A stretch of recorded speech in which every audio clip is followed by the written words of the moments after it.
Yeah, there's a lot of talent. Hey, there we go. It's so good. Again. So nice we do it twice. Hey, good evening and welcome to Swarmcast number 4 for the 2024 season. Randy Young along with Jamie Maters over here to your left and Bryce Young to your right. We are missing Brian Davis, but Brian is working. He is doing the PA system over at the softball game. Our girls are playing Veterans, which is one of the top teams in the state. Brian's going to be calling in here in a little bit and giving us a little bit of a update as we get ready for Florida State High School. The Seminoles will be coming in tomorrow night. Their first ever visit to the Jackets Nest, and this is a team we've never beaten. So this will be a good challenge. They're a very good team. We're going to talk about them. We're going to go back and look at the Cairo game and kind of review that as well.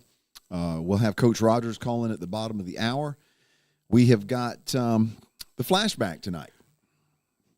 Well, being that you said they had never played here before, and they've never been in the nest, so Jacket Nation needs to show up and show out. This may be our last big chance to show out. We're going to talk about that a little bit, too. But anyway. We're going to talk about that, too. And then we're going to talk about the Thomas County Schools Hall of Fame induction that happened last week before the game. That was just so stinking cool. Oh, so awesome. And, the thing is, every week I think, okay, that's really cool. It's going to be hard to top it. Yeah. And then y'all come up with these. Yeah, and the ones this week. Wow. Pretty sporty. Pretty sporty. And we're going to talk about that, too. And we will take your questions and comments. If you are watching on Facebook, share the video. Share the video on your page so that all of your friends can watch it. And if you're watching on YouTube, again, you can copy that link and share it with anybody you want. If you've got any questions or comments, please share them. And, of course, the tech master himself, Casey Massey, back there making sure everything's running. Hello. And I was fixing to mention Casey, and thanks to Greg Davis with the Dairy Queen Blizzards of the week. It is a Butterfinger Blizzard off the chain, and I was just going to mention that Casey Massey was turning his up. He is it already gone? It's gone. Oh, yeah. So, Greg, you've devastated it again. Man. It's awesome. A classic. Thank I'm you a so sugar much, person. and thank you for you guys sponsoring the Swarmcast. Yeah. And, man, this is awesome, and your staff does a great job up there. And caramel frappe here.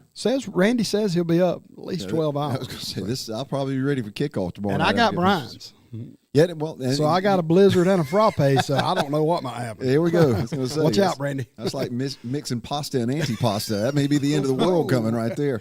Never put 2 and 2 together. You don't want to do that. Be careful. It's a really good time. If you're a Yellow Jacket fan, my gosh, Coach Justin Rogers last week wins his 100th game, and we talked about it here a little bit last week, but I really think we need to revisit the significance of that, because when you talk about the history of Georgia high school coaching, you're going back well over 100 years, easy, and to know that he's only the 27th coach ever to get to 100 victories in 125 games or less, and achieved it 19th fastest out of all of them. Pretty special. That's really remarkable. Yeah. And you look at the list of names. Oh, yeah. There's some good ones. I mean, you got Mike Hodges, Wright Bazemore, Buck Godfrey from up at Southwest DeKalb. I mean, you're talking. Joey King. Yeah. Yeah. I mean, Carrollton, I believe. Yeah. Yeah. Oh, man. They do most of this in the high level of Georgia football. Absolutely. Yeah. Not starting out low, but that's right. High level. This is. Yeah. And very special. Right now I'd heard this now. I don't know if this is the truth. The gospel truth. The gospel. But I heard that we may have the longest winning streak in the state of Georgia. Really? Which is at 17. Okay. That's entirely possible. Can't be too many more out there. That's probably maybe Coffee. Coffee might have been undefeated. Yeah, you would think. Now, as far as regular season is concerned, I mean, we're on this is what, 23 game win streak, 22 games now. Yeah, 22 game win streak. And wow, that's pretty special. Yeah, that's rarefied air. And I hope everybody's with us out there on Facebook and YouTube Live, right? Yeah, they both are going. Awesome. Yeah. And we appreciate all you guys being here. Let's jump in and talk about Cairo. Well, of course, again, congratulations, Coach Rogers. Absolutely. And just thankful he's here. I mean, the sun, moon, and stars, all that had to align for it to happen for him to be able to be a Thomas County Central Yellow Jacket. And, again, it just clicked. I mean, that's the bottom line. And, I think he appreciates it. You know what I mean? I mean, he's been in some situations that were pretty tough. And to be in a spot where the support is just so deep, and he's just continuing the tradition that all of us are so proud of. I believe you hit it right on the head. I think it was the perfect timing. Mm-hmm. We had kind of started trying to make that transitioning. Yep. And man, he showed up, and yep. It's amazing. Also, the staff that he brought, and as our defensive coordinator moving up to the next level. That's Cam Clark. With Cam Clark going to Duke. I was able to attract some of the top talent to try to fill that position, and we got so lucky to get the defensive coordinator we got, Coach Winston, out of Ware County. Yeah, just a year removed from a state championship. I mean, it's just different when coaches want to come coach for you, and he attracts difference makers. So, and I think he'd attest to that too. Well, and we've talked about that here. There is something in Justin Rogers' system that is attractive to those top tier coaches. Yep. And I can't explain that because I'm not a coach. I don't know how all that works. But and Coach Rogers would be the first one to tell you that it's those assistant coaches that are the ones that are coaching these guys up. Yeah. I mean, the Coach Rogers, of course, everything runs around him as the head coach, and of course, he's a position coach too now. He's coaching wide receivers. Right. Yep. But the fact, again, that you lose a defensive coordinator and you've got the guy a year removed from winning a state championship on one of the best defenses in Georgia history. Absolutely. Knocking on the door saying, I want in. That's just unique. And I really didn't see any fall off over there. So it wasn't like he was trying to run away from Ware. Ware's Ware. I mean, they got beat by Coffee last week, but daggum, what a great game. Yeah, it wasn't like it was one play a runaway, Yeah, one play it was another outcome. We're just blessed to have Coach Winston on our staff for sure. Yep, no doubt. And let's talk a little bit about the Cairo game real quick. And compliments to Cairo. I think they came out, Bryson played us really tough. Oh, yeah. And I think we needed that. I think we needed somebody to kind of thump us in the head a little bit. Yeah. Absolutely. You can argue that they were the better team in the first half. Mm-hmm. Mm-hmm. Honestly, other than a few big plays we had, they controlled time possession there and just took it to us for a little bit, and offense just took over after a while. Well, Justin Rogers is already calling. Can you hear us? There he is. Yeah, man. I hope it wasn't nothing I said. We were sitting here, we were complimenting you. The next thing you know, here you are. That's a good thing. Oh, yeah, I was going to call in a little early. No, that's tonight. fine. That's fine. Yeah, I'm going to watch a little college football tonight. Jamie was just getting out of his mouth. We need to be wrapping up about 8 o'clock so you can get home to watch some college games. That's what he's no talking about. doubt, baby. I'm watching some football. There's a couple of decent games. Walt Reddick going to play a little bit tonight with Jack State. Absolutely. So, Jack Nation better tune in and watch that boy. Who they playing, Coach? Do you know? I ain't got a clue. I just know I'm pulling for the Gamecock. Me too. Me too. Hey, Coach, let's go back and talk about the Cairo game. Bryce and I were just saying that Cairo came out, really bowed up at us and kind of challenged us, and I think our guys responded positively, which I think we needed that. I mean, that's what traditional programs do, and Cairo's a traditional program. They ain't going to lay down and give you nothing. You got to go in there and earn it. And so they lived up to the name that they have and the pride they have in their school. And they came out there and gave us their best shot early on. And so I thought they hit us in the mouth a couple of times. We had some really good play calling. They got them on some stuff to keep them in the game. But I thought our kids really responded well, especially our D-line, and came back and played with much better pad level and kind of reset the line of scrimmage, right there toward the end of the second and all the way into third. Yeah, and I thought too, as the first half kind of unfolded, we got to the middle of the second quarter, and I mean it was kind of nip and tuck, but you could kind of feel our guys settling in a little bit. And you and I talked about this. The touchdown just before the half when Jalen hit Dunbar down there with about 5 seconds left was a huge play because now a 2-score game is now a 3-score game. And then we come out in that second half, and I go to the Amari Stevenson hit on the kickoff, and it wasn't on the opening kickoff. It was after we had already the second kickoff. But that just kind of, to me, the game really rotated around those two plays. Yeah, no doubt. I mean, the middle eight, that last 4 minutes before the half and the first 4 minutes of the third quarter is such a pivotal time in a football game. There's a lot of games lost in that middle eight because of momentum and things like that. I thought we really dominated that middle eight, and you saw the game completely shift from a tight back and forth to a one-sided affair during that time. And so really proud of how we talk about that on our program all the time, that middle eight. And I thought we played extremely, extremely well in that period. Talking about playing extremely well, your quarterback showed out, Coach. Yeah, that's him. I mean, he's just Mr. Consistent. I mean, that's what you get. And he's such a headsy player, too. I mean, the checks that he made out there, the average person wouldn't even realize that he's making, that he does so well. Because of the way they were trying to play an aggressive style of defense, we had to get the quarterback involved in some run game early. And you saw, he just picked up where he left off last year in the playoffs, just being very effective in the way that he runs the ball on top of everything else that he does good, and still threw for 3 touchdowns and just made some great throws. I mean, the throw he made to Rayberg on the 2-minute drive on the wheel ball, man, it was just a beautiful ball. I mean, he couldn't have dropped it in there and handed it to him no better. Yep. So, no, Jalen's a dude now. No question about it. And just an impressive performance all the way around. What's cool about him, Coach, and I think I may have said this to you, he just doesn't – I mean, there's so many folks that don't seem to know a lot about him, but by the time the game's over with, they know all about him. I mean, he's like that old man with no name thing from the Clint Eastwood movies, where until he shows up and starts doing his thing, you don't really have any choice but to pay attention at that point. If you're in South Georgia and don't know who he is, you're blind. Yeah, you're right. Now, I get you on some of the other people in the state, but this dude right here, I mean, anybody around here knows he's a baller. And the awesome thing is he's a junior, baby. And so he's coming back. That's right. And he is such a dynamic player. I was really impressed, Coach. This is a play we haven't talked about with Deuce Lawrence's long run where the 2 Cairo guys had a shot at him. I thought they actually had kind of an angle on him.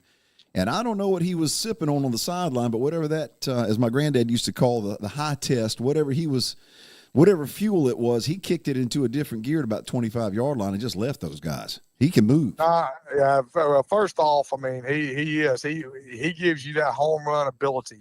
He's able to just hit it out of the park anytime when we block it up right. And that little extra speed you heard, that was when them horns hit. It's like a nitro booster, man. It's like touching that button. That's it. And so when you hear them horns, man, it's like shooting nitrous in there, man. That thing just takes off. No doubt.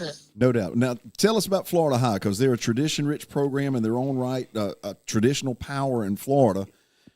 It is kind of a private school situation. They go out there and get the guys they want. From a coaching standpoint, what do you see when you look at them?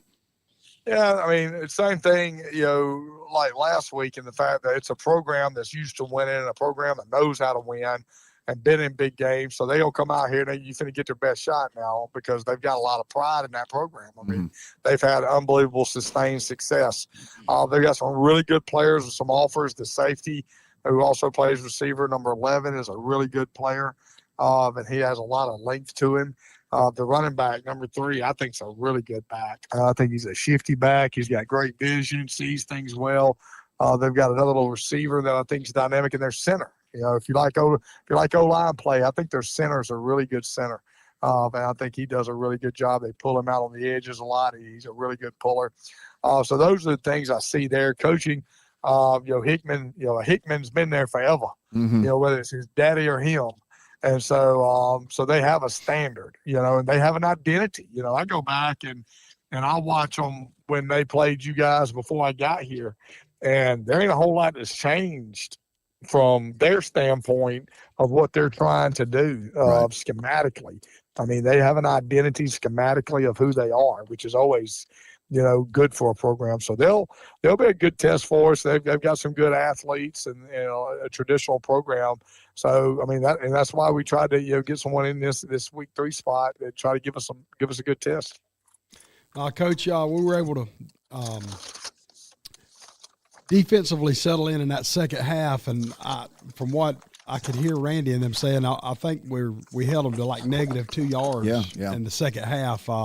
You had to be happy that the way we settled in last week and was able to pretty much control the line of scrimmage, which I thought at times we did in the first half. You know, I'm an old offensive line boy, so I watch them trenches. I enjoy watching that, and I'll be watching that center this week. But I thought our offensive line play and our defensive line play in the second half was really good. No, for sure. Like I thought our defensive line, I thought early on played with too much pad, too high, and let them get under us a little bit and kind of dent us. And I thought right there toward the end of the second, and then like you talked about the entire third, I thought we played with a much better pad level and really got behind our pads and really kind of reestablished and made them back start bubbling things, which now when you bubble it, pursuit can easily get there. And so now our pursuit was able to take over from there. So I thought they grew up a lot. So, we talked about it since spring football, D-line, just replacing so many there. How would we be, especially at the interior? And so they're going to have to grow up, and I thought they did a lot of growing up in the middle of that game. Yep. Hey, Coach, one of the things we have not talked about, and I know you're not one to toot your own horn, but the 100th victory and being a historic win, that's pretty special. And that was a special night there for you at the end of that thing. I love the video that Melissa put together for you. That whole thing was very, very neat. Yeah, that was cool. I mean, that was awesome. The thing Melissa did, because I definitely would not have signed off on that if I'd have known it. But yeah, that was nice. Especially when you see so many people along your journey. Yeah. That both coaches, players, community support. My old former superintendent and principal was at the game. He surprised me. I saw him when I ran off the field during pregame. And I was like, "Oh man, what's up?" And so no, it was a heck of it was an awesome honor, and then to be even freaking mentioned with some of the people on that list. Holy smoly! I mean, you talking about somehow I snuck in there, brother, because them two right there are the real deal. Well, Coach, I'm so excited and so proud, and I'm happy that you got that 100th here. Yeah, absolutely. And I hope you get their 200th and 300th. Amen. Amen. I'm a fan of that. I see it. We're tickled to be here. I mean, it's a great place. It's an unbelievable support, and I'm happy to it's just an awesome place. And so you couldn't have picked a better place to have it in front of these fans here, to have an accolade, something I'll remember forever, to be part of Jacket Nation. Well, I know you mentioned the fans. So I'm going to let you talk to the fans because you do that every week. And I think, again, they brought the noise last week, and I know you're expecting the same this week. Yeah, don't disappoint. Like I say, you do what you do, baby. And it's awesome, man. It's just amazing. I mean, it's, I joke a little bit about it being a shot of nitrous on Deuce, but, to be honest, it really is. Mm-hmm. I mean, it really is a jolt of energy. And our kids feel that jolt of energy. And not only that, I mean, I think the fans are having fun. Like, I think it creates a fun atmosphere there, too. It's supposed to be a community event.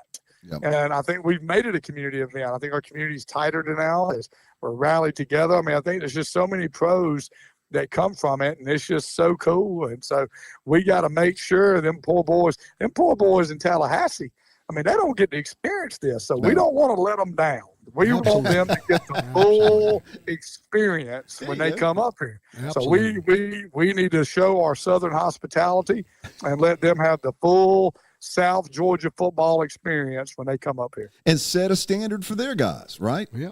No, ain't no doubt. We should be the goal. What we should be is the gold standard. Like, people should be we should have school leaders sending people down like, hey, y'all need to figure out how to get our fans to be like their fans. Yep. That's what should be happening here instead of the other. It should be everybody saying, man, we need to figure out what are they doing to get fan engagement, because we need to get fan engagement like that too. That's right. You should be the gold standard, and we are the gold standard. Well, Coach, when you can drive 5 hours to Rome, Georgia, and win that football game, say less, and then have one of their own fans say, "Hey, please schedule that again." Even if we lose, I want some of that fan, that crowd. Yep. There's no doubt. You remember those nights when it was good football and it was good fans. Like, those are the nights you remember. I remember, 2019, playing for a region championship at Moultrie at the Concrete Palace the year they played for it. Yep. And their fans, and man, that Concrete, man, it bounces dang sound waves. Yep. And it gets so loud. And we didn't win. We came up short that night. But I still remember that night. It was an unbelievable atmosphere, unbelievable night, great ball game. And those are the things you remember. You don't remember the places you went. Hey, nobody showed up. That's right. That's what football's supposed to be, isn't it? Yeah, that's what I thought. Yeah, me too. Yeah. And so, and it dang show what South Georgia football is supposed to be. We want to beat our chest about South Georgia football. Yep. This is it. Yep. Where it matters and where we want some of the best. Do you realize we're some of the best football in the nation? Yep. We're talking about that a lot of folks now, and we are. And so I'm just blessed to be at a place that takes it and has the pride that we have. 100%. Coach, go on and listen. One of our fans wrote that Jack State is playing Coastal Carolina. Okay, good game now. That'll be There a you great go, game. balling at the beach. Speaking, Coach, of one of those defensive linemen, man. I mean, he's going to start at the next level tonight. Yeah, he's going to be a rotational player, playing in some tonight. Walt Reddick's going to be a phenomenal player when he leaves there. I mean, he is but Walt Baby Love. Coach, that's a diamond in the rough. Diamond in the rough. He was now. He was a dude now. He was a dude. Yep. He's going to be a great – Jack State got a great player. All right, Coach, listen, go on and enjoy your evening, and we'll see you out at the Nest tomorrow night, man. Have fun. Thanks again. All right, bro. See y'all. Yeah, man. Go Jackets. And, he brings up a point, and I think this is worth discussing. There's a lot of discussion, and Michael Best, who's a good friend of mine who does the games for Cairo, made the comment the other day, talking about the horns and how that has just become a focal point of the whole game. There's a rule in place where the bands aren't supposed to be playing during the game. I don't understand that. I've never understood that. If you go to a college stadium, the bands are playing 24/7. And to me, well, I don't think they can't play during the play either. Right when they line up, and start their when they try to get set, is when they have to stop. When they anchor down, they quit. But it's close. Well, now down the road, I won't mention nobody, but they'll play their music all the way through the play. Yeah. Uh-huh. Well, but they're not alone. I mean, there's a lot of places that do that. But now here's the thing. It's really simple. It's a two-way street. You got visitor stands, you got home stands. Mm-hmm. And everybody has an equal opportunity to make as much noise as anybody else. And all of the stuff about the horns and everything, our fans don't need to feel guilty about being passionate. Our fans don't need to feel bad about trying to help our guys win a football game. It's a football game. And to me, that's part of the whole essence of what we are as a program now. And absolutely. There's nothing wrong with that. So got a good thing going. Big time. Absolutely. And I think now that, and Coach Rogers has alluded to this, there's a reputation that's been established. And this is becoming something that's just kind of expected now. And, of course, I think our fans, delivered very well last week. I thought they did in the Monroe game. Yeah. But again, our fans don't need to feel bad about being passionate about supporting this football team. And if that means blowing a horn, then blow your horn. I mean, I don't have a problem with that at all. Show up and show out. Winningest coach in high school in Georgia, winningest coach in the state of Georgia when it comes to high school football. That's a really good question. I think actively? Yeah, probably Alan Chadwick at Marist, if I had to bet. Probably. I mean, you're talking a guy there with over 300 wins and only 83 losses, 8 of which came to Thomas County Central. I think Larry Campbell, who coached at Lincoln County, if memory serves me. It's either him or the guy that was at Thompson. Luther Welch? Luther Welch. He was. I think it's Larry Campbell. I could be wrong. I think it's Larry Campbell. Luther Welch was. He's pretty sporty now. Good now. Again, thanks to Dairy Queen, before I forget. Absolutely. Yes, sir. Greg Davis. Again, the caramel frappe. Is yours gone? Wonderful. Butterfinger Blizzard. Is yours gone? It's all. Oh, here's Brian Davis. Brian Davis. Albert. Brian Davis. Hello, caller. How are you? Oh, wait, sorry. You've won. Hello, caller number one. There he is. Oh, y'all doing all right? We're hanging in there, man. Just got off the phone. Coach Rogers called early because he wants to make sure he's not going to miss any college football tonight. Oh, well, he's got to get in at some point. So. Imagine that. But Walter Reddick's playing tonight with Jack State, so he wants to make sure he's in position to be able to watch all that. Rich Rodriguez, Jack State. That's right, playing Coastal Carolina. Richie Rich? Yeah, Richie. Yeah, that's a big game. And great coach. Really. So, but you're at the softball game. Tell us what's going on, Brian. Well, so we are bottom of the first. Chloe Kendrick at bat. It's 1-1. The first game, this is game 2. First game, it was a nail biter, went all the way into 9 innings. Regular softball game is 7. We lost 7-6. We would come back and just couldn't pull it through. And Chloe Kendrick just hit a fly ball out to center. And so now we're in the top of the second, 1-1. But the Yellow Jackets are battling. This is a young Yellow Jacket team at that. And I'm going to tell you, we really, really battled hard that first game, and hopefully we can carry a little bit of momentum over and see if we can sneak one away from the Warhawks. We lost Tuesday 4-2, and then we lost game 1 today 7-6. The big thing is if you can get one game away from them, these are the region favorites in veterans, and so you look really good, and it gives you a leg up as far as being able to maybe host later on in the playoffs. Right. And you talking about how young this team is. I think we've got 1 senior. Is that correct? We got 2. We got 2. Okay. Yeah. Well, that's still pretty young. Yeah, well, and that's the thing. And me and Danny were talking earlier. We've said we've had a young team 3 years in a row because so many of this junior class played as freshmen. Yeah. And so we really, really have grown these girls, and they have gotten better and better each game. And I'm gonna tell you, Lainey Mobley now is in her 11th inning of pitching. Wow. She's special now. Yeah. She is one of those that she's not afraid to carry the team on the back, and that's exactly what she's done. She pitched a really good game that first game, and so far has done well here in the second game. Awesome. And I'll tell you, I've heard a lot of people talk about the Morbido kid, how fast Gina Morbido. They I'm say gonna tell she you. is unreal. Well, she was also our state runner-up pole vaulter. I was going to say she's a star gymnast, man. Track and person. so yeah. Okay. She is athletic from her head all the way down to her feet. She is the fastest player I have ever seen on the softball field. I watched them a little bit. They beat somebody Monday. Yes, I want to say in 2 innings or something. Yeah, it was 2.5. We had to have 15 past 3, and we made it 2.5. It lasted so long. I think I called you and I said, Brian, what is the score and how long has this inning been? Yeah.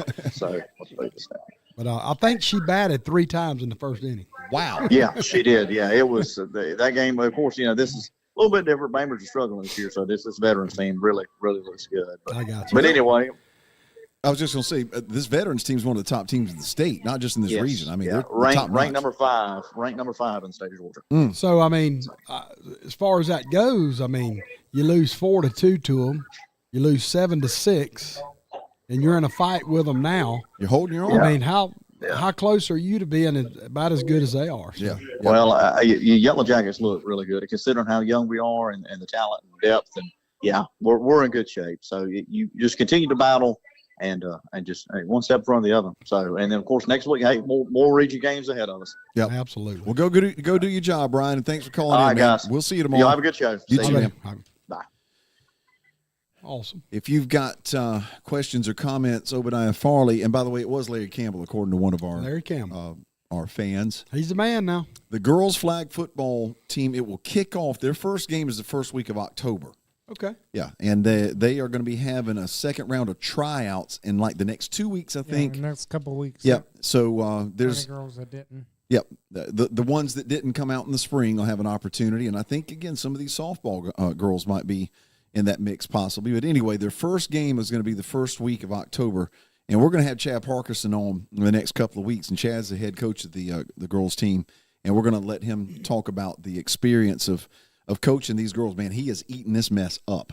And I can tell you, after watching them in one of their scrimmages, they've got some speed. Mm-hmm. That's awesome. They can fly. And he's a heck of a coach, too. Oh, Chad's a good guy. Absolutely. I guarantee you this has been a challenge, though. I guarantee you. But he'll do great with it. Yeah. He's a dad of daughters. He's got a house full of girls. So he's kind of been trained a little bit. Bryce, you'll get there. You'll understand it with the girl in the house. Halfway there, I feel like. Yeah, that's the way it works. I mean, you're outnumbered already, dude. Yeah, it's over with. Game's over already. But again, we appreciate you guys watching, and if you are watching, share the video on your Facebook page. And if you're watching on YouTube, you can copy that link and share it as well. Absolutely. We are going to have our flashback here in a moment or two. And we're going to go back. And one of the things that I have not talked about on this show, like a dummy, this is the 30th anniversary of the 1994 state championship. And that was a very special season because the year started off rough. If you remember, we started with Colquitt County that year, and Colquitt beat us 27-6. Yep. And it was 27-0 right up until the very end of the ball game, and a Johnny Cooksey touchdown was the only score that we got. We fumbled the ball several times. And, two, people forget we had a brand spanking new quarterback, Paul Guyton, who had been a defensive back his previous 2 years. But he was so quick, Coach Pilcher converted him to play quarterback. But it's one thing to practice it, but it's another thing to get under the lights when you're going against Colquitt, and we were playing Coffee and those guys back then. And the more Paul got his legs under him, you could just kind of feel it turning. Yeah. And we ended up playing very, very well. Now, we ended up, I think we lost 3 games total. We were 7-3 at the end of the regular season. And if I remember right, I think we may have lost to Westover that year. And Westover was a really good team that year. In fact, I think they were picked to be the region champions. And then we lost to Worth County. Yeah, the last game. On a scoop and score. 35-28. Crazy. Yep. And but from that point forward, we went into the playoffs as the number 2 seed out of the region, and we dominated. I mean, dominated. Outscored the opposition 172-21 in those 5 games. But it was the first year the Georgia Dome hosted the semifinals. And we go to Atlanta, and we play Dalton, the Catamounts. What was crazy about it, we had played them in the semifinals in 93. Yep. But we had to play it at Dalton. And I'll never forget, according to Tony Herring now, I'm not going to say this is a fact, but he got there early, and they were hosing down the field with a fire truck to try to negate our speed. And that worked real good until Paul Miranda took a punt return for about 90 yards, and nobody could touch him, and we ended up dominating that game. But what we're going to do, we're going to go back to the 94 game against Dalton. And what you're going to see is a sequence. The game at this point is tied 7-7. Dalton scored on a scoop and score on our first drive where we pitched out and fumbled the second play. Yep, and they picked it up and ran it in. And then we had a really good drive. Got down and scored, and Johnny Cooksey took it in for a touchdown. The quarterback you're going to hear us talking about here is Benji McConkey. And those of you who are Georgia fans, or heck, not Georgia fans, just college football fans, know Ladd McConkey, who just was drafted by the Chargers this year, played at Georgia. Fantastic receiver. Absolutely. This is his dad. And this was the sequence right after we scored the touchdown where the game turned. Let's go back to 94 in the Georgia Dome. Down about 12.5 as we're in about a 6-man front. We look it over. Long count from McConkey. He takes it, tries to go at the middle, and the guy's 8 up. He goes to 40, Peter Putnam, and that's not going to work. We knock him down after a gain of 1. And number 43, LaShawn Christopher, came in and put the tackle on him. Tim shared the line so far a little bit quick. Yeah, they really are, and as always, our biggest weapon on defense is probably our linebackers. They're as quick as anybody's linebackers in the state, and now we're probably going to see what they're going to do, what kind of pass rush we can get on him. 3rd and 10 now as they're back to the original line of scrimmage at about the 23. McConkey splitting 2 men wide left, 1 man right, split backfield behind him. He may be changing the play again as we're in a 4-man front. The backers up close. McConkey looks it over. 3rd and about 10 as the backers act like they want to blitz. He's going to take it, drop back, run a little draw to 1. Who's at the 25, at the 30. Oh, he hit! Isaiah Myrick at the 31. That was a bone-crushing tackle right there. Stopped him short of the first down also. Tim Sherritt on the field. Oh, did you hear that earthquake back in Thomas County as Larry Myrick laid that young man out? Man alive, did he hit him. You heard the crowd respond to the replay as they showed it back on the board. Isaiah Myrick, the lick of the year defensively, as Macon was just breaking open at the 32, and Myrick killed him. Oh, and the Jacket crowd over there. All you're hearing is blue and gold. as that defense sends a little South Georgia message. And now we take over at our own 32 with 2:44 to go in the first quarter. Paul Guyton splitting Charles Reese and Jamaica Wright. Jabbar and Johnny behind him. Dalton in about a 4-man, 5-man front now. Paul looks it over. He sends Jamaica in motion from right to left. Paul will take it this time. Try to go to Johnny. Up the middle. Johnny, 40, 45, 50, 45, 40, 35, 30, 25, 20. Johnny Cooksey, touchdown! Johnny Cooksey blasted it off right side, and nobody touched him. The heck flashback. Yeah, let him get it. There we go. That was a heck of a sequence, and that was, to me, I've always said that all of the defensive plays and defensive licks that we have ever had since that play have been measured against that play. Hey, let me tell you something. That player out there, if that were to happen nowadays, they'd throw you straight to Bobby Hines over there. Well, the thing is, he led with his shoulder. And you go back and look at it, and I remember thinking, golly, how did he not break his neck? But he went in with his shoulder. Yep. Now, the rest of the story that our fan base may not know, and this is just crazy. Ty Macon, the young man who ran the ball for Dalton there that got hit, turns out we found out after the game was legally blind in his right eye. You couldn't see out. So he never. I couldn't let it go. I'm sorry. Man alive, yeah. After that hit, he could. Stevie Wonder running the ball, basically. No, I'm sorry. it was too good. He never saw Myrick.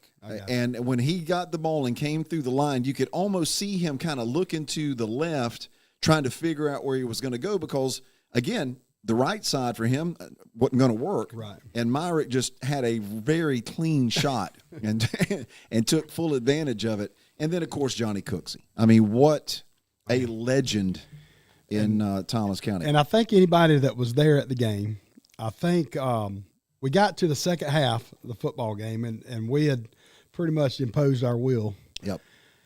And we punted. Oh, yeah. Charles Reese. They punted us. And Matthew Nathan hit a guy on a peelback block that crawled from our sideline just about to his sideline. Yeah, it was. He never got up. It would be a penalty today. It was definitely a blindside block or whatever. Gosh. But I mean, this guy's just running along trying to catch Charles Reese, who was faster than the wind to begin with. Yeah. And Matthew Nathan, who was one of our starting defensive ends, just blasted him into, like, Macon or something. And I think that pretty much sealed the deal that the Catamounts probably didn't want to. Yeah. It was like, hey, white flag. Done. Well, and LaShawn Christopher, who you saw making the first tackle there, they could not do anything with him that night. Who could? No, ever, period. God. Yeah. He was so good. Yep. 31-7 was the final score of that game. And I'll tell you, part of the reason I brought that in here was Amari Stevenson's hit last week on that kickoff. Yeah. It does. It changes the stage. It sends a shock wave through both sidelines. Yep. And if you're on the receiving end of it, that's not a shock wave you want. Right. But if you're on the giving end of it, that is definitely something because it energizes your fan base, everybody. I'll tell you a great example of when it went against us. We're playing Statesboro at Statesboro in like the second round of the playoffs, and Statesboro had a great football team. I think we had upset them the year before. Or a couple of years before, yeah. And I remember just as vividly, they punted to us, and it was, tit for tat, and we fumbled it, and we went to get it, and that guy blasted us. They picked the fumble up and blew us out. Yep. After that, it was like, whoa. I think it was 35-3, if I remember right. It was just I remember because it was my brother Justin's senior last game as a senior. I remember that. It just sequences in games that completely turned the momentum. Big time. That hit by Amari last week was exactly what we needed.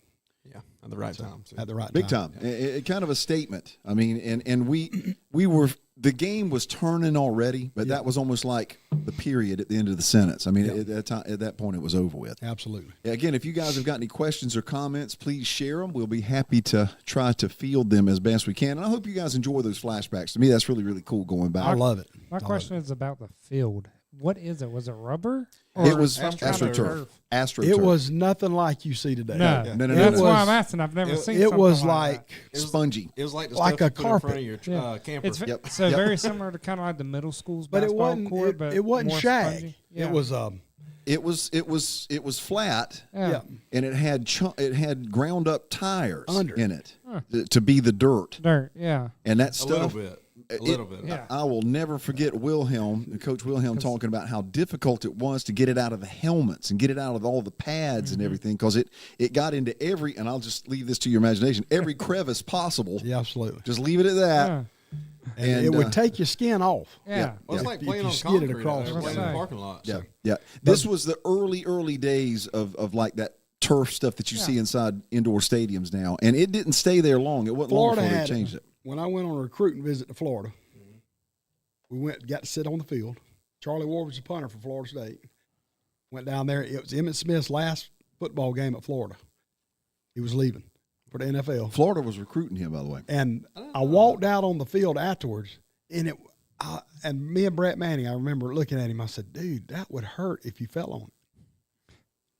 5 years later, Florida had grass. Exactly. It has since. And so What's that? the early turf was very non-forgiving. It was. Yeah. That's why you've seen everybody tape up just about everywhere they could. It was plastic. The skin would come off. Mm-hmm. So, but it was clean. Yeah, yeah. So you didn't have to worry about it being muddy, but you paid a price for it. But the turf today is oh my Oh, gosh, yeah. night and day. Oh, yeah. night and day with the cork Yeah. and all that they're putting in there. Yep. It's almost like real turf. It's still plastic. Yeah. Jason Bryan made the comment that Jalen would have scored another touchdown if the ref hadn't slowed him down whenever he that's bounced exactly off. right. It was a that great. back It was one of the best tackles of the night. Actually, that was great observation right there. I'll tell you, man, Jalen, he is just such a cool customer, so in control, never gets rattled. There are so many times that he'll take a snap. In the back of my mind, I'm thinking, Jalen, man, you're about to. What's going on? I mean, we got to move. I'm nervous, and he's just like cool hand Luke, man. And he just doesn't even blink. Nothing gets him in a hurry. No, I called him the enforcer today. Is what I called him. The old Dirty Harry movie with Clint Eastwood. Again, doesn't make a lot of noise, but whenever he starts firing, you better be paying attention. He is. I seen a thing on Talk That Talk. I wanted to With share- Whit and Earl and all that. Whit. I really enjoy watching. And they them. do a good job. That's good It's a lot of fun. Yeah, it's They good was, page in general, yeah. There was a thing on there they had put on there, which I was like 100% in agreement. He's the most underrated player, got to be in the South. Yep. Which He's I undefeated. don't think Jalen goes to a bunch of these camps. Yep. He don't try to show off everything. Yep. So, I'm whoever with gets him, it eventually get out there. It's going to, Jamie. I mean, it's going to. He is. He has got a lot of Charlie Wardish. Yes. He is. Yes. He's not a showboater. He's not nobody that's going to celebrate a bunch. It's understated until the spotlight is the brightest. Yeah. And that's when he shines. Yeah. I feel like his patience is what makes him so good. He is because, very patient. Like, you don't ever see half the quarterbacks in college have that patience. No. No. He has never, not one time, just thread the needle just to do it. How many times have you ever seen him, if he throws an interception or something, get all rattled? No. I don't remember the last time he threw one. He just wants to come back out and play the game. Yep. 100%. And that's just good coaching, but it's also part of the ingrained nature of who he is as a person. Just a fantastic young man. And you can tell he trusts those guys in front of him. Yep. You know what I'm saying? Yeah. Because I don't care if you're Charlie Ward Jr., Brett Favre, or whomever, if you don't have the protection of those guys up in front of you, you're not going to be calm and collected. Right. And the fact that Jalen, man, I mean, there were a couple of times last week. I mean, there's white jerseys just flying around him. He doesn't even blink. I mean, the pass to Rayburg was a good example of it. I mean, I made the comment on the play-by-play. he's got pressure. He's going to have to get rid of it. He just kind of stood there and said, okay, there's Rayburn. Let me just drop it in the bucket. Dropped it. About 40 yards down the field. Yep. Yeah. Especially off those read options we ran last week. I mean, just last possible second, but didn't get in a rush for anything, and every read was about correct every time. Mm-hmm. And that play, when you watch it, it looks so simple. It looked easy. Yeah, it just looks so easy. Yeah. But him making the decision at the last possible second, making a read on what the linebacker and those defensive ends are doing, I mean, it's kind of veerish. Yeah, why are you getting run down from behind there, too? The cool thing about the pass that he threw to Rayburn Along the Cairo sidelines? Is the only way they could have stopped it is to tackle him. Mm-hmm.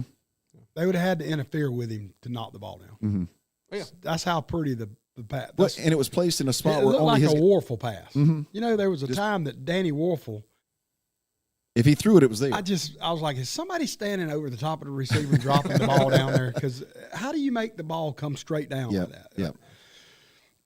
Well, again, just crazy talent. I'm glad we got him. Oh, you're not kidding. Yeah. Me too. Let me say this real quick, and I do want to point this out before we talk about the Hall of Fame stuff. Yep. Ahmad Ponder has been lost for the year. Unfortunately, Ahmad, we didn't know exactly the extent of what happened. We knew that something had happened along the Cairo sidelines when he took his last run. I thought he had taken a knee or a helmet to the knee or something of the sort of to the shin. But according to his dad, Frankie, who's a former student of mine, just a great guy, it happened when Ahmad tried to cut along the sidelines, and when he did, it just kind of buckled under him. And that is just a shame because Ahmad has worked so hard. Absolutely. And you could tell his focus in the offseason has been improving that speed. Yep. And that first carry against Monroe, proved it. Yeah. He showed. Out the gate. Yep. So our thoughts and prayers are with Ahmad, and we, again, just want to see you healthy. That's the bottom line. And let me say this, too. Ahmad's legacy at Thomas County Central is very secure. He's one of the legends of the nest. What he did last year was enough. And, of course, he's been a part of the couple of victories here in the 24 season as well. So we just want to see him healthy, and hopefully, again, he'll be on the road to recovery here real soon. And I'm sure he'll have the surgery at some point very soon. Yeah, absolutely. Yeah, he's going to be missed. That's Mr. Get You a Yard right there. Absolutely.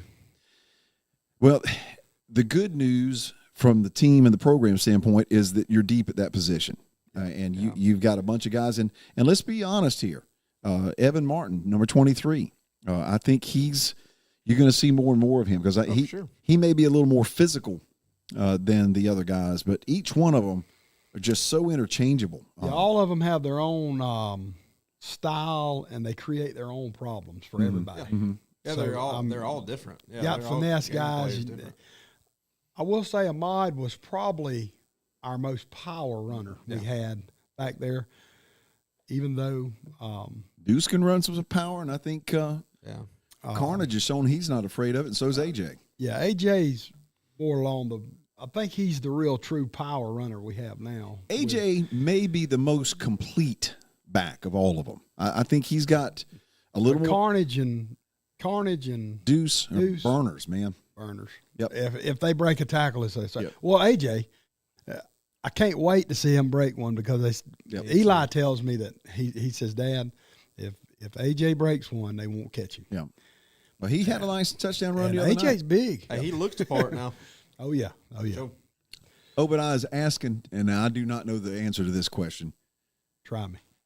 If Cross Creek will take debit cards to purchase a horn. Hey, I guarantee you they'll work something out. I bet they probably would. I would bet so. Most schools have credit card readers, yeah, so I would How about assume. Cash App? Venmo.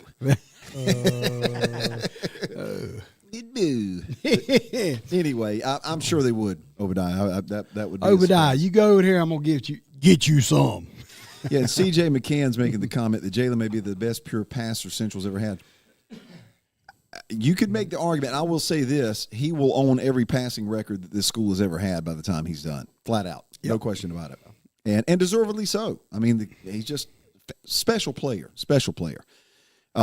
Let's thank Dairy Queen one more time before we forget. Greg. Man, you guys killing it. this is for you, buddy. I know you're down there pulling that boat from Destin to Port St. Joe. Well, he laughed a little while ago. We were talking I know about he said he was going to watch, but he said he had to go get his boat. That's important. Boat. Now, what was the flavor again tonight for the Jamie Mader's Blizzard of the Week? Butterfinger Blizzard. Go by there and tell him you want some of that jam bomb Blizzard of the Week. There you go. Get you some of that. With the extra jam. Emphasis on jam. Leave that jam off. No extra finger. Do they still? Yeah. Emphasis on the butter. Oh. Yeah, that's important. Dan Stewart, if you're out there, go get you one. I guarantee you, him and Sherry are sitting there listening, and Dan's going, you know what? I'll be back in a little bit. And he's finding the keys. That's become a tradition around their place. I want to thank Dan and Sherry and the folks at Barnett's Creek Baptist Church for feeding the team and the staff and everything last Friday. Yep. Kind of a special breakfast there where Dan gave the history of the Barnett's Creek water bucket, and really special morning. All those kids got their bellies full. And I want to thank Marty Butler. Marty is a Thomas County Central High School graduate, class of 1980. And he is making his own home-ground grits. Now, I'm going to tell you something. If you've had store-bought grits, you haven't had grits. I'm just telling you. Until you have had home-ground grits that taste like corn, you have not had grits. And these things that Marty are making is as good as I've ever had. And I'm a grit guy. Well, we need to get a sack of them up here. I may cook some and bring them up here. We can have some grits with the Blizzard. Grits and Blizzard and grits. We'll call it the Blizzard and grits. As long as it's not the gizzards and blitz. So we don't want that either. Just saying. I might have to see that. Frappe's got me wound up. I was going to say, Joker. May lose my voice here. But thanks to Marty. And if you guys, again, if you're a breakfast fan, which I am, I love making breakfast for supper. Anytime. Scrambled eggs, some sausage, bacon, and then the grits and some biscuits. Yeah, you're slinging them. And maybe a pancake. A pancake or two, or maybe a waffle in there. But you will not regret getting some of Marty's. And you can find him on Facebook.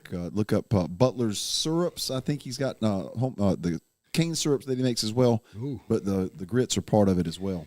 Greg, I don't know what's in the frappe tonight, but it's doing something's going on. Must be some glitz in there. I don't know what your team did, but hopefully not gizzards or glitz, to be honest with you. Do they still do the chocolate covered cherry blizzards, I wonder? Those used to be my favorite, man. Those things were good. Greg, come back on that one. Chocolate covered cherry blizzard. Man, those things used to be good. Anyway, let's talk real quick about the Hall of Fame thing, because we have not mentioned that. Last week, and again, you got to meet some legends. I've gotten to meet all the Hall of Fame guys so far. Yep. It's been so awesome. Yep. Last Johnny week, Yearby and Herb Christopher, the first two. Of course, Johnny was Coach Ward's starting quarterback at Magnolia High School, and then Herb was the first NFL guy from Thomas County. And he's Adam Choice's and Joe Burns' uncle, so the bloodlines, again, are not lying there. Yep. But last week, that had to be so cool for you. With Joe Burns, getting to watch him play. I watched him play myself, play with my brother. And then to see his dad get Joe Frank Sr. And then Billy Joe Copeland. Yep. Billy Joe, I will have to say he's a little quieter. When I started asking him some questions, he said, "Hey, I'll let Joe answer these questions." But I think they were really thrown back by the footage they got to watch, which was so cool. Yep. So, Mike, kudos to you for coming up with that stuff. That's awesome. It was awesome watch them walk out there for the coin toss. Man. They're just looking around, taking everything in. That was awesome. Yeah, I enjoyed the comment. I don't know if it was Billy Joe or Joe Frank Sr. making the comment that it wasn't quite like this when we were playing. It's changed a little bit. But what was so cool to me, that's the first time since 1972 those two guys have been on that field together. That's awesome. Yep. Very cool. And the footage, let me just go ahead and share that with our fans too. Dontair's gestures saying give props to number 12, JB. Absolutely. And Roddy Dunbar. Yeah. We don't want to leave nobody out for sure. No. We talked about them earlier with Coach Rogers, and every one of those receivers now they're growing up. They're growing up. Absolutely. And we saw the big tight end get a catch the other night. Looked real good. Caden. Mm-hmm. Looked real good doing it. Caden Godwin. And I think when Camden. That's Camden right. Godwin. I apologize. I think whenever we get Gary Pringle back in the mix, which I have heard this week. I've heard he's practicing. By the way, there's another been practicing. We're going to talk about that too. But that tight end position that we have gotten so used to seeing such a big part of this offense, I think it's going to start kind of reemerging and reestablishing itself because, again, it's there, no question. But to me, going back to the Hall of Fame thing real quick, that footage, believe it or not, the 1972 semifinals when Central played Southwest DeKalb from Atlanta was one of the first games in the state of Georgia to ever be recorded on videotape, ever. And it was good footage. Well, and that's Southwest DeKalb's footage. They put that online a couple of years ago, but I'm not saying this negatively toward them, they just don't have the social media presence that we've got. I mean, we're all over the doggone place, YouTube and Facebook and everywhere. And again, a lot of that is from Chris White, who does a fantastic job coordinating all that stuff. Oh, yeah. But just stumbled upon it. And for those two guys, for the first time together since they probably played that game in 1970, to be able to sit there and watch themselves on that big board, play in that game, their last high school game together, that was really neat. That was really, really neat. And this week, tomorrow night, again, last week was cool. This week, cool as well. Boo Taylor, who arguably the greatest baseball player to ever come out of the county, played with the Atlanta Braves, played with the Oakland A's, played with the Rangers. He is, Brian Davis says, we lead 3-1 in the bottom of the third in the softball game. So good job with the girls. Awesome. That's just what we wanted to hear. But Boo, fantastic story. I think he was with the Atlanta Braves. He was in their system for 10 years. He was in their system, but never got called up. And when he got to the A's is when he went nuts. He blew up. It became an all-star. That's awesome. Was in the minor leagues for 14 years. Unbelievable. Was drafted in 1980 and was in the minor leagues 14 years. I don't want this to sound wrong, but it just feels like you wasted his best years. Well, but professional sports is so fickle. Yeah. I mean, you got to fit at the right time, too. The timing is important. Yeah. And I can't explain that. And you got to think back, too. Now, that's some of the glory days for the Braves now. I mean, absolutely. You're talking some of the best Braves teams ever. Yes, maybe like our defense last year. There just wasn't many spots to put in. Right. I mean, so that may have been the whole deal. So Boo will be inducted tomorrow night. Charlie Ward Sr. If you know anything about Central High School, you know Charlie Ward Sr. running back? Quarterback and running back. Yeah, he was difference maker too now. Well, Jake Gaither, who is arguably, again, one of those legendary coaches from the college ranks, said that he was the most important player he had on the field whenever he was coaching them. He played with Bob Hayes, who was an Olympic sprinter and won Super Bowls with the Dallas Cowboys, one of the fastest guys in the history of the NFL. Wow. And then Charlie Jr. And we could sit here and talk all night about Charlie Jr. Those three will go in tomorrow night. What's neat is, Charlie's going to be there, and that's the school he coaches at. Yep. So, Yep. Worked out really, really nice. Expect several of their people to be out there for that. Well, I'm excited that their fans will have an opportunity to honor him too. Absolutely. Yeah, both sides are. Yep. Yeah. Very, very cool. And I love the thought of like Joe and his dad last week and junior and senior this week, of those fathers and sons having an opportunity to go in at the same time. That's classic memory for their just family. Don't work out any better than that. No, you're right. Guys, it's 7:58, and I know you want to be out here at 8 o'clock. Yep. We got to do picks. I was going to say, we got to get Bryce's games here. Hey, and Brian, you can text us. Yeah, he's already texting. But right now, brother, I'm trying to catch Randi. All right, here. Let's see. Yeah, what's the standings, Bryce? You 10-0, dog. Will you remind everybody what the standings are on the picks? Can we? I think we'll just tell them next week, maybe.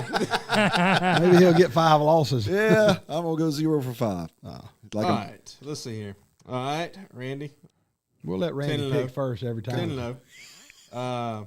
Brian and Jamie tied 8-2, and I am pulling up the rear 7-3. It's okay, buddy. Okay. So. Hey, somebody's always got to be last. Yeah, that's right. Just motivates you to get a little bit better. That's all right. There we go. It's not about how you start, it's about how you finish. That's exactly right. 100%. All right, what we got? All right, first game of the week. Brooks County at Cook County. I'm going Cook County. Cook County is a very complete football team, and nothing against Brooks, but I just don't think number-wise, again, it's in their favor, and it's being played up in Adel. And, Adel, baby. And Cook's really, really good. I'm going Cook County. Not so fast, my friend. Ooh, Mr. Corso. No. I'm going Brooks County. Are you? Okay. Jalen's little brother's over there. He's not so little. Yeah. But I think that Brooks has been easing it. He's kind of putting it together. I think they're going to surprise some folks this week. Okay. Now, you know Cook went into Bainbridge and beat them last week. You know that, right? Cook did. Oh, yeah. Okay. I'm going to go with Cook County, too. Okay. What did Brian say? Either he'll be 11-0, and we'll just be that much farther behind. So Brian picked Cook as well? Correct. Okay. Yep. Oh, he's bandwagon jumper. All right. Howson at Perry. Whew. Oh, my gosh. And, last week, going into last week now with Perry, I thought that Perry Peach game was going to be because really tight. The coach from Warner Robins left and went to Peach. Okay. Coach. I can't think of his name. Oh man, he's awesome. He's an awesome coach. But thought that was going to be a really good game. Daggum Perry Blew him out. beat the crap out of him. and this is a year that Peach is supposed to make their return. Yeah. So, man, I'm gonna have to go with Perry. Yeah, I'm going to have to go with Perry as well. It's hard to go against it until you get proven wrong. But they may score 1 million points in that game between the two of them. And just when you thought not a lot of Warner defense. Robins had lost all them big time players, the Burroughs kid or all them kids. What they do last week? I know. I mean, so golly, A lot of talent up there. Be a good football game. That'll be a great football. Who did Brian pick? Perry as well. Perry. Okay. Oh, so we're parried out here. But I would not be surprised a bit to see Howson win that game though, because they've just got a lot of offense, a lot of weapons. Yeah, for sure. Okay. All right, next one, Warner Robins at Northside. I'm going to go with Northside. They're playing better. I'm going to go with Warner Robins. Northside is in a transition period. Best way to put it. And but in a 2-0 transition period. Yeah. Well, that's true too. I mean, 5 of the 6 teams in our region are ranked in the top 11 in the state. Half of the top 11 are the teams from our region right now, guys. That's unreal. I'll go Warner Robins though, and that's a rivalry game though. Oh yeah. You picking Northside? I'm going Warner Robins. Okay. Yeah, I'm going Warner Robins. And you pick Northside? Yep, sure did. What did Brian pick? Northside. Okay. 2-2. All right. With the winner this time. 4. Thomasville, Cairo. I'm gonna go Thomasville. I think they're more balanced, and I think they're more balanced. That's the bottom line. Cairo is still trying to find. What is the situation with the quarterback? I think he had a shoulder strain, but it was his left shoulder. Can he play? That I don't know. I would really like to know. And I know 4 is going to play. If 4 Brian Duncan is his had name. a concussion. I think I don't know. I think it was one of those things where they kind of did the protocol thing to him, but the game was out of hand at that point, and there was no sense in having him take any more damage. Yep. Again, as Michael Best said, they've got bigger fish to fry down the road, region-wise and all. I just think Cairo's still trying to find their identity. I was impressed with number 40. I think his last name's Teal. Man, there was a half dozen during Teals on there. He is a difference maker. Yep. And he's a sophomore. Yep. And he was actually the leader of that defense. You could tell. Yeah, Mr. Power over there. And Yep. maybe 50 played every snap and never caught a cramp. And that's a big My man. hat's off to that big man, because when you play game 2 of the year or game 1 for them, in the heat of the summer, my hat's off to him. I've got to go with. I went against the Dogs the first time with Brooks. I got to go with the Dogs. I think their depth and their overall experience, because you got a senior laden team against a sophomore laden absolutely. team. So I think Cairo's days are coming. Yep, agreed. But it'll be Thomasville this week. Yeah, I think I'm gonna go with Thomasville too, just because of the quarterback uncertainty there. Because if both of them play, and they start that game off like they did here, it might be a different story. But just because you don't know, I'm going to go with Thomasville. And Thomasville's a very experienced team. They're not going to panic. Yep. And 28 seniors, man. Yep. Yeah. Who'd Brian pick? Thomasville. Okay. Where you going Thomasville too? Yeah. Okay. Yeah. All right. Last one, big one. North Gwinnett at Colquitt County.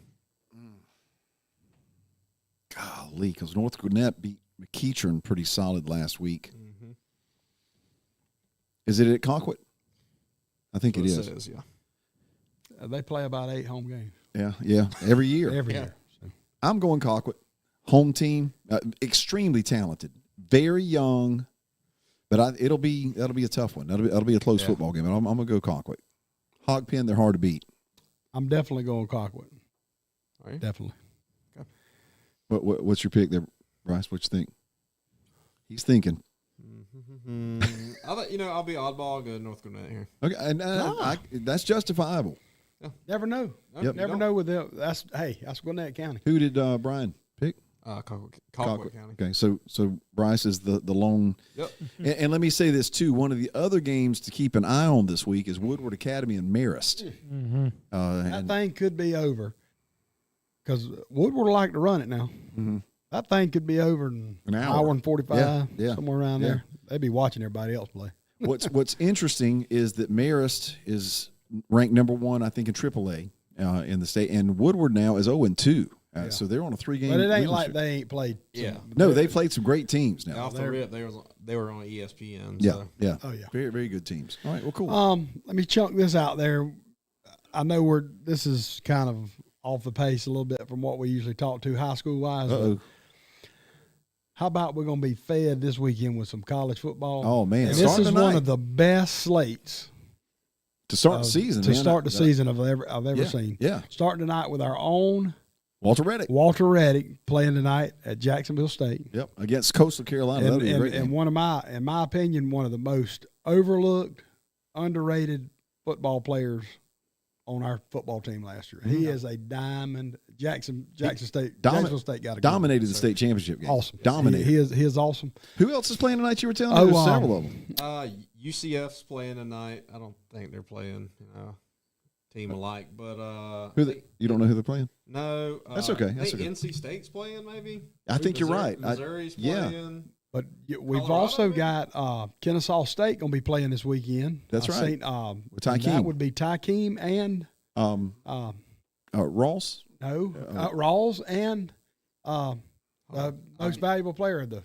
I'm trying to. Oh God! On defense last year at the championship game. For us, safety, right? Christopher.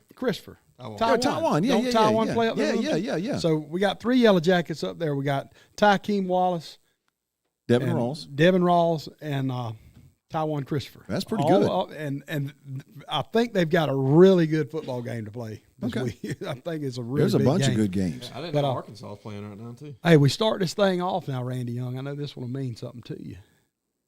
Georgia and Clemson. That'll be interesting. Is your running back going to get to play? Talking about Etienne? I don't know that he needs to.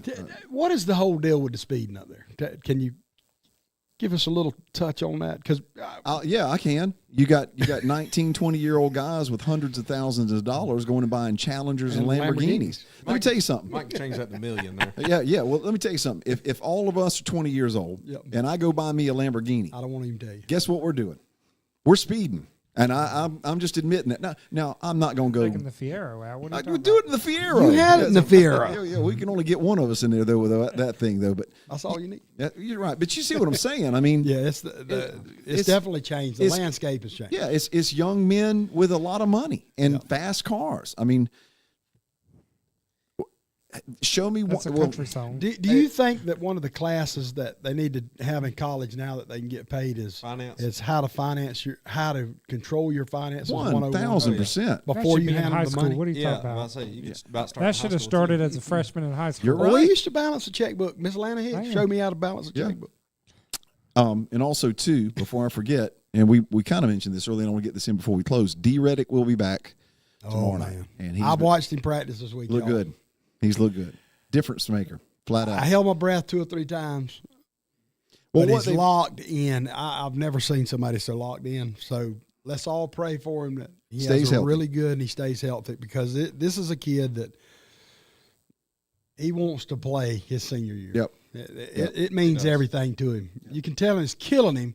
He's actually running up and down the sidelines the last 2 weeks, hollering what the guys need to do. Yep. Hey, he was out there hands-on past 2 Friday nights. Absolutely. Warm-ups out there, hands-on. Well, and the thing, what they've done for our fans is they've taken D and they've moved him to free safety instead of strong safety. The strong safety position, the way our defense runs, it has to come up to stop the run a lot. Yeah. So they're making a lot of high-impact tackles. Well, they've taken that load off of him. They put Daniel Jester back there, who's done fantastic. I mean, my gosh, you can't ask for any more than what he's done. And they've moved D to free, which means he's kind of roaming the field. And really and truly, that's not a bad route to go with D. Reddick. So I'll be interested to see how that goes with him. I can't wait to see him play. Yep. He is so amped up. Yep. The thing about for him is he just needs to take a breath. Control it. Because he is the only guy on our team that's even close to the same intensity level that Caleb Anderson plays with. Yeah, you're right. It is absolutely crazy how much intensity he plays. You're right. Well, the Andrews twins bring a little bit of that. It's coming. Yeah, it's coming. You can tell. Yeah. They've been God, and they've played so good. What a difference Cam Brooks made last week getting back on the field. And it took him about a half to get his sea legs and to figure it all back out. Yep. And there's a good chance with Gary Pringle practicing this week, you may see us at 100% for the first time this year. Yep. So that's a good thing. That's something to look forward to. Absolutely a good thing. Guys, it is 8:11. Already? It is. An hour and 11 minutes.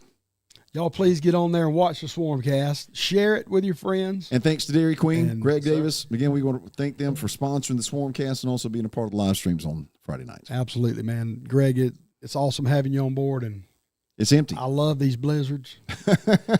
I drank about 3 sips of that frappe, and I'm about blasted out. So if you like that, then it's good stuff. You need man. to get you some of that. But not to borrow line. Brian, we missed you, brother. Yep. And the last we had was the girls were leading 3-1 bottom of the third. I haven't heard an update since. Absolutely. And Brian, we missed you, and we know you just out there doing your thing with the jackets, and getting him some of that's what he's doing. Jacket Nation, this is very important. Listen to me. Come tomorrow and be loud. Mm-hmm. We need to show the Tallahassee folks what we're made of. Yep. Because their people don't get to play in front of crowds like this. Nope. So, and I'll never forget their stadium. And wow, it was awesome. Yeah, the press bench. The press bench. They'll have a little different experience tonight. I'll tell you, between them and Childs, I'm gonna tell you that's some of the best broadcasts. Well, the tent was nice. Childs plays at Pelham tomorrow night. No. Yeah, sure do. Well, they'll actually play in better facilities than they have. Well, you're right. You got a point. Casey, my hat's off to Casey. Casey breaks out the generator at Childs, and, man, we had a full-on broadcast. Listen, I'm going to tell you something. You give that guy some baking soda and dental floss, and he can make an atomic bomb. MacGyver. I'm just telling you. Say it. It's like MacGyver. Casey MacGyver. It's the truth. All right, guys, let's get out of here. Bryce, thanks for coming out, buddy. Yes, As always. And we'll see you tomorrow night. Jamie? Awesome, man. As always. Casey Massey, the tech master back there. And to the Jacket Nation, get them horns warmed up. And we'll see you at the Nest tomorrow night. Until next Thursday night with the Swarmcast, we'll see you tomorrow evening on the radio and on the live stream. Have a good one. Go Gators. And dogs. And jackets. And no.